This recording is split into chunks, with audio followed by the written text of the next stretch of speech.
2017년도의 표를 함께 돌아보며 은혜를 나누겠습니다. 앞에 화면을 보시면 2017년에 이 표 영상이 나옵니다. 우리 같이 한번 읽어 보실까요? 시작. 표 영상 보여주세요. 표. 네, 같이 읽겠습니다. 시작. 하나님을 경험하게 하소서. 아멘. 그리고 그 뒤에 2017년 표 성구도 있습니다. 같이 읽겠습니다. 시작. 그러므로 우리가 여호와를 알자. 힘써 여호와를 알자. 그의 나타나심은 새벽빛같이 어김없나니 비와 같이 땅을 적시는 늦은 비와 같이 우리에게 임하시리라 하니라. 아멘. 호세아 6장 3절에 2017년도의 표 성구였습니다. 한날 한날을 우리가 인생을 살아가다 보면 때로 우리의 힘으로 할 수 없는 일들을 우리가 만나게 될 때가 있죠. 그때마다 사람들은 본능적으로 이 스스로의 힘으로 그 순간을 헤쳐나가 보려고 하거나 유력하거나 힘 있는 사람들을 찾아가서 사정합니다. 그러다가 혹시 거절을 당하면 그 사람을 원망하는 마음을 평생 가슴 속에 담고 살아가기도 합니다. 그러나 우리가 기억해야 할 것은 위기의 순간에 필요한 것은 도와줄 사람이 아니라 하나님의 은혜가 있는 보좌 앞으로 달려나가는 것입니다. 인생의 위기 앞에 필요한 것은 사람도 돈도 절묘한 기회도 유력한 사람도 아닙니다. 오직 주님의 보좌에서 흘러나오는 은혜인 줄 믿습니다. 그렇다면 이 기가 막힌 은혜는 누가 받고 경험할 수 있는 것입니까? 모든 사람들이 다 경험할 수 있습니까? 여러분들 그렇지 않습니다.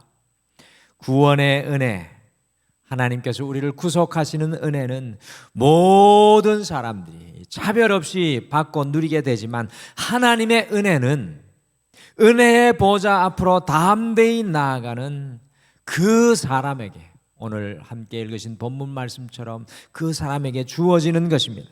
가만히 있는 사람에게는 임하지가 않습니다.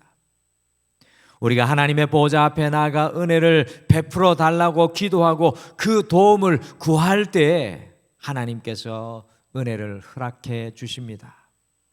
은혜의 바다에 뛰어든 사람만이 그 은혜에 흠뻑 젖을 수가 있는 것입니다.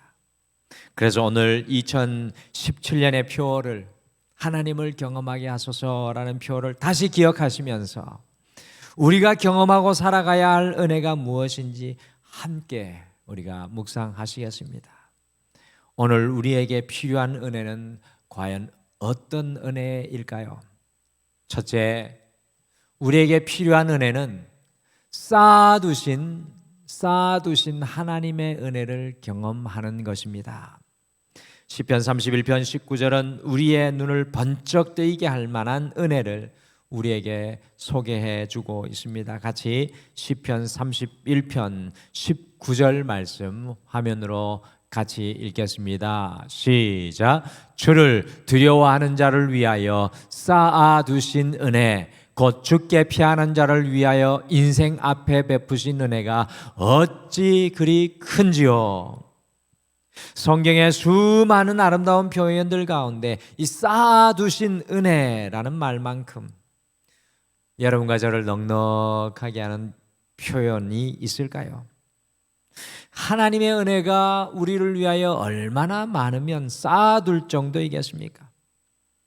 풍성하게 소유한 사람을 찾아가는 것은 언제나 기분 좋은 일입니다. 그렇다면 도대체 이 쌓아두신 은혜는 과연 누구를 위한 것일까요?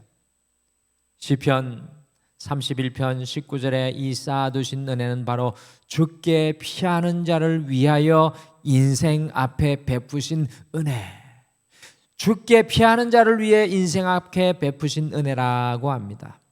여러분들 쌓였다고 아무나에게 주는 것이 아니라는 것입니다.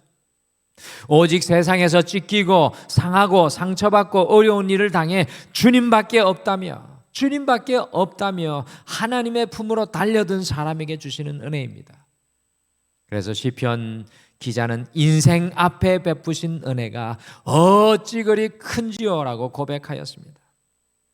목회 사명을 감당하다 보면 병원 신방을 해야 할 때가 많은데, 그러다 보면은 여러 가지 질병들과 여러 가지 종류들의 환자들 만나게 됩니다. 사고가 나서 구급차에 실려온 환자, 정기검진을 받으러 왔다가 그날로 입원해 인공호흡기를 달아야 하는 환자, 큰 병인 줄 알고 병원을 찾아갔는데 별 탈 없이 주사 한 대 맞고 집으로 돌아가는 환자 등 매우 다양합니다. 그런데 이 쌓아두신 은혜는 환자로 따진다면 어떤 환자가 경험해야 하는 은혜이겠습니까? 그렇습니다. 구급차에 실려온 환자처럼 인생에 찢기고 자기 힘으로 살아갈 힘이 없는 사람들을 위한 것입니다. 그런 사람들에게 베푸시려고 하나님께서 두신 것입니다. 구급차에 실려온 환자는 절대로 여유를 부리며 종합검진부터 시작하지 않습니다. 바로 응급실로 직행을 해서 몸에서 다 빠져나간 피를 보충하기 위해 수혈을 받고, 입에는 인공호흡기를 대고 온몸에 주사바늘을 꽂습니다. 의사들이 모두 와서 전문 분야의 지식을 다 동원해서 병을 분석하고, 간호사들이 이곳저곳을 뛰어다니면서 필요한 집기들을 가져옵니다. 한 사람을 살리기 위해 병원의 모든 장비와 인력이 다 동원되는 것입니다. 죽게 피해온 사람에게 쌓아두신 은혜를 주시는 하나님의 모습이 바로 이와 같은 모습입니다. 찢기고 상하고 상처받아 도무지 살 용기가 없어서 마지막으로 하나님 앞에서 쓰러지듯 나와서 도와달라고 부르짖는 사람, 이 위급한 상황에 처한 사람에게 하나님은 하늘나라의 창고에 쌓아두신 모든 은혜를 다 동원하신다는 것입니다. 그를 기어이 살려내고 마시는 것입니다. 사랑하는 성도 여러분, 혹시 오늘 이 예배를 드리며 이 자리에 이런 응급 은혜가 필요한 분들이 있지는 않으십니까? 그런 분이 계시다면 주저하지 마시고 하나님께서 쌓아두신 그 은혜를 내게 주십시오라고 고백하며 오늘 주님 앞에 나아가시기를 바랍니다. 하나님, 지금 저에게 하나님의 창고에 쌓인 은혜가 필요합니다. 그 쌓아두신 은혜를 경험하게 하여 주시옵소서. 오늘 이 아침 이슬비처럼 내리는 하나님의 은혜가 우리의 인생에 내리는 소리를 우리가 듣게 될 줄 믿습니다. 둘째, 우리에게 필요한 은혜는 이미 주신 은혜를 깨닫고 경험하는 것입니다. 우리에게 필요한 은혜는 이미 주신 은혜를 깨닫고 경험하는 것입니다. 학자들에 의하면 사도 바울, 우리가 잘 아는 사도 바울은 안질, 심한 말드듬, 당시 사탄의 사자로 불렸던 간질 등을 안고 있었다라고 이야기를 합니다. 이 세 가지 가시들 모두 복음을 전하는 사람에게는 치명적인 장애가 아니었을까 생각합니다. 그 고통은 우리가 헤아리기 어려울 정도입니다. 이와 같은 고통 속에서 바울은 이 병이 낫는다면 훨씬 더 많은 사람들을 쳐다보면서 보다 조리 있고 빠른 말로 꼿꼿하게 서서 복음을 전할 수 있을 것이라고 생각해서 어느 날 큰 결심을 하고 하나님 앞에 자신의 인생 속에 있는 이 가시를 빼달라고 기도하였습니다. 그것도 3번이나 간절히 하나님 앞에 기도하였습니다.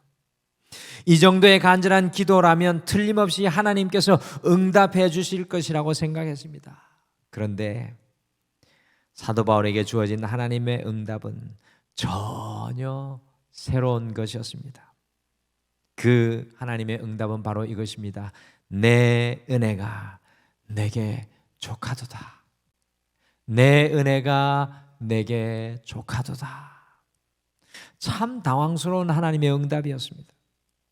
보통 그리스도인들은 이와 같은 응답을 거절이라고 표현하지만 사도 바울은 내 은혜가 내게 족하다는 하나님의 거절과 같은 대답을 응답이라고 여기고 그의 마음에 품었습니다. 바울은 내 은혜가 내게 족하다는 하나님의 말씀을 붙들고 자기가 받은 그 은혜가 무엇인지 다시 되새겨 보기 시작했습니다. 칼을 들어 믿는 사람들을 핍박하며 죽이려 가던 그 다메섹 도상에서 자신을 만나주신 놀라운 하나님의 은혜를 발견했습니다. 너무나도 이미 받은 것이 많은 것을 발견하게 되었습니다. 그가 크게 기뻐한 일은 어쩌면 당연한 일이었습니다. 여러분들, 우리 안의 기쁨은 주시지 않은 것 대신에 주신 것을 묵상할 때 우리 안에 가득 넘쳐나게 됩니다. 우리 안의 기쁨은 주시지 않은 것 대신에 주신 것을 묵상할 때 우리 안에 가득 넘쳐납니다. 여러분들, 몇 가지 반찬이 상 위에 올라와야 좋은 아내로, 얼마나 많이 벌어와야 좋은 남편으로, 얼마나 공부를 잘하고 세상 속에서 성공을 해야 좋은 자녀로 인해 하나님께 감사하게 될까요? 그냥 아내이기에, 남편이기에, 자녀이기에 그 모습 그대로 감사할 수는 없는 것일까요? 어느 날 저녁에 꿈속에 제 딸 희진이와 아내가 타고 있는 차가 큰 사고가 나는 것을 목격하고 꿈을 꾸고 소스라치게 놀라서 일어나 자고 있는 아내와 희진이를 발견했을 때 그 두 사람을 껴안으며 살아 있어줘서 고맙습니다 라는 고백을 한 적이 있었습니다. 많은 경우 감사와 은혜는 주어지는 것이 아니라 발견하고 깨닫는 것입니다. 이미 우리에게 주신 그 은혜를 볼 줄 아는 눈이 우리에게 열려야 합니다. 우리가 이미 주신 것에 대한 하나님의 은혜에 대해서 감사를 잊어버릴 때 하나님께서는 새로운 것을 주시기보다 이미 주신 것의 값어치가 얼마나 귀한지 깨닫게 해주시기를 원하십니다. 이로써 새로운 것으로부터 얻을 수 없는 더 큰 기쁨을 경험하고 회복시키기를 원하시는 것입니다. 여러분들 기억하십시오. 앞에 있는 고백처럼 감사와 은혜는 무지개 넘어 어딘가에 존재하는 것이 아니라 감사는 오늘이라는 시간 속에 여기라는 장소에 늘 존재하는 것입니다. 오늘 이 하루 사랑하는 성도 여러분, 이미 우리에게 주신 하나님의 그 은혜를 깨달으시고 그 은혜를 경험하며 감격하는 소중한 한 날 되시기를 간절히 축복합니다. 마지막으로 우리에게 필요한 은혜는 넘치는 은혜를 나누는 삶을 경험하는 것입니다. 넘치는 은혜를 나누는 삶을 경험하는 것입니다. 고린도후서 9장 8절에 기가 막힌 또 한 가지의 은혜가 소개되고 있습니다. 같이 고린도후서 9장 8절 말씀 함께 읽겠습니다. 시작. 하나님이 능히 모든 은혜를 너희에게 넘치게 하시나니 이는 너희로 모든 일에 항상 모든 것이 넉넉하여 모든 착한 일을 넘치게 하게 하려 하심이라. 아멘. 저는 등마루의 모든 성도님들께서 이런 은혜의 수준까지 경험하시기를 소원합니다. 급해서 받아야 하는 응급 은혜에서 출발하여서 이미 주신 것으로 자족하는 은혜의 강을 지나서 흘러 넘치는 은혜의 자리까지 나아가야 합니다. 그렇다면 하나님께서는 우리에게 왜 넘치는 은혜를 주시며 넘치는 은혜를 경험하게 하는 이유는 무엇입니까? 그것은 바로 모든 착한 일을 넘치게 하려 하심입니다. 착한 일을 넘치게 하라고 넘치는 은혜를 우리에게 주시는 것입니다. 넘치는 분량은 내 것이 아닙니다. 2리터의 물을 1리터의 물병에 부으면 1리터는 반드시 넘치게 되어 있습니다. 하나님께서 우리에게 넘치는 은혜를 지금 주시고 계십니까? 우리가 그것을 그냥 흘려보내지 않기를 소원합니다. 넘치는 것은 결코 우리 자신의 몫이 아닙니다. 만약 우리에게 필요 이상으로 넘치는 은혜를 주셨다면 그것은 반드시 착한 일을 위해, 주님의 일을 위해 나누어야 할 줄 믿습니다. 사랑하는 성도 여러분, 주님께서는 적어도 모든 사람에게 어느 하나는 넘치는 부분을 주셨습니다. 그것이 누군가에게는 시간이 될 수가 있고요, 누군가에게는 필요 이상의 돈일 수도 있고, 남다른 건강일 수도 있고, 특별한 재능일 수도 있습니다. 이것은 모두 나누라고 주신 하나님의 은혜인 줄 믿습니다. 오늘 이 하루 우리 안에 넘치는 주의 은혜가 있다면 우리의 삶의 모든 현장에서 그 은혜를 나누시며 살아갈 수 있는 여러분과 제가 되시기를 간절히 축복합니다. 오늘 여러분과 저에게는 과연 어떤 종류의 은혜가 필요하십니까? 오늘 이 자리 2023년을 서서 이 시간을 살아가면서 2017년 하나님을 경험하게 하소서라는 주제를 가슴에 품을 때 과연 우리는 어떤 종류의 은혜가 필요합니까? 혹시 아주 긴급하게 하나님의 쌓아두신 은혜가 필요한 분이 계시지는 않으십니까? 그 하나님의 쌓아두신 은혜를 구하고 경험하시길 바랍니다. 또한 이미 주신 은혜를 깨닫고 경험하신 것이 필요한 분이 계시지는 않으십니까? 이미 주신 그 은혜를 깊이 깨닫고 경험하시기를 바랍니다. 마지막으로 하나님의 넘치는 은혜를 간구하고 경험하셔서 우리가 주님의 축복의 통로가 되기를 소원하며 기도하기를 원합니다. 우리가 살아가다 보면 내 힘으로 할 수 없는 일을 만나게 됩니다. 여러분들 그때 꼭 기억하시기를 바랍니다. 인생의 위기 앞에 우리에게 필요한 것은 주님의 보좌에서 흘러나오는 은혜뿐입니다. 우리 오늘 이 말씀을 기억하면서 우리가 자주 고백하였던 은혜라는 찬양 마지막으로 함께 고백하고 이 찬양 오늘 말씀 기억하면서 함께 마음에 담겠습니다. 이 찬양이 이렇게 고백하죠. 내가 누려왔던 모든 것들이, 내가 지나왔던 모든 시간이, 내가 걸어왔던 모든 순간이 당연한 것이 아니라 은혜였어. 우리 같이 이 찬양 고백하실까요?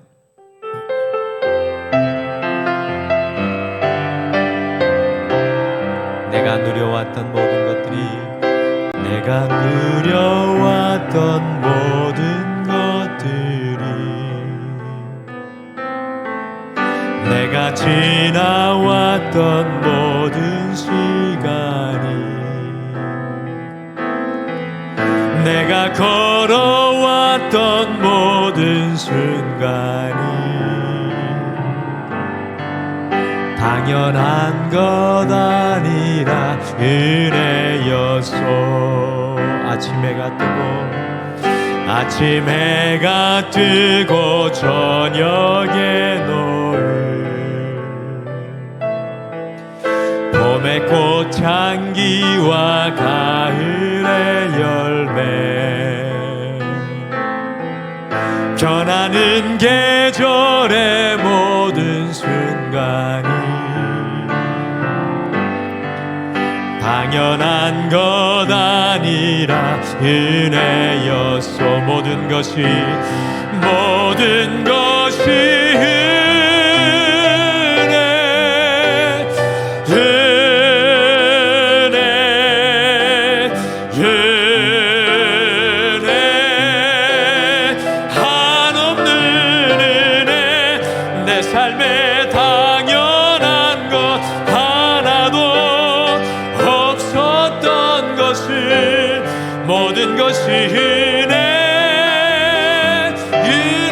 은혜여서 내가 이 땅에 태어나 사는 것, 어린아이 시절과 지금까지 춤을 추며 살려 꿈을 꾸는 삶, 당연한 것 아니라 은혜여소. 아멘. 내가 하나님의 자녀로 살며 오늘 찬양하고 예배하는 삶, 복음을 전할 수 있는 축복이 당연한 것 아니라 은혜였소. 아멘. 모든 것이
기도하시겠습니다. 하나님, 그렇습니다.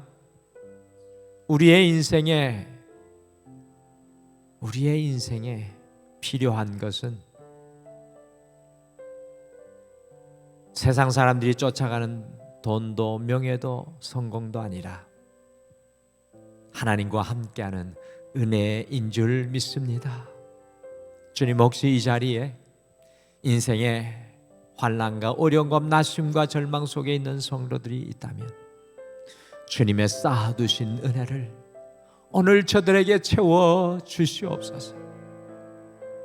그리고 2023년 이 5월 가정의 달에 우리가 없는 것을 바라보며 추구한 것보다 사도 바울처럼 이미 우리에게 주신 하나님의 은혜 앞에 감격하고 가정 속에 하나님이 채워주신 그 은혜를 인하여 오늘 이 하루 감사하게 도와주시옵소서. 거기에서 멈추지 않고 우리에게 흘러넘치게 해주시는 은혜는 많은 이웃과 우리가 만나는 사람들에게 그리스도의 사랑으로 나눌 수 있는 넉넉함을 우리에게 허락하여 주시옵소서.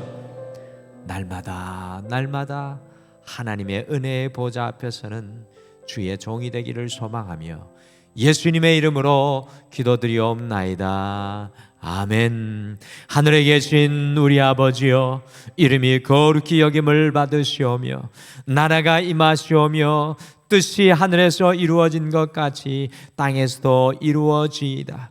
오늘 우리에게 일용할 양식을 주시옵고 우리가 우리에게 죄 지은 자를 사하여 준 것 같이 우리 죄를 사하여 주시옵고 우리를 시험에 들게 하지 마시옵고 다만 악에서 구하시옵소서. 나라와 권세와 영광이 아버지께 영원히 있사옵나이다. 아멘. 오늘 이 아침에 함께 두 가지 우리 자신을 위해 기도하고 한 가지 교회를 위해 함께 기도하겠습니다. 첫 번째, 우리를 위해 쌓아두신 주님의 그 은혜를 지금 채워주시고 받아 누리게 하옵소서라고 함께 기도하겠습니다. 두 번째, 이미 주신 은혜에 감격하며 감사하게 하시고 우리 안에 흘러넘치는 은혜를 모든 일들과 나누는 오늘의 아브라함이 되게 하옵소서라고 기도하십시오. 그리고 우리 창립 49주년을 향해 나아가면서 등마루 교회를 위해 기도하겠습니다. 이 지역 사회 속에서 등마루 교회가 주님의 보좌에서 흘러나오는 은혜를 경험하는 영적인 오아시스가 되게 하옵소서. 주의 은혜가 흘러넘치는 교회 되게 하옵소서 라고 함께 기도하시고 오늘도 우리의 마음을 다 주님 앞에 쏟고 주님 앞에 나가시길 바랍니다. 우리 다 같이 기도하시겠습니다.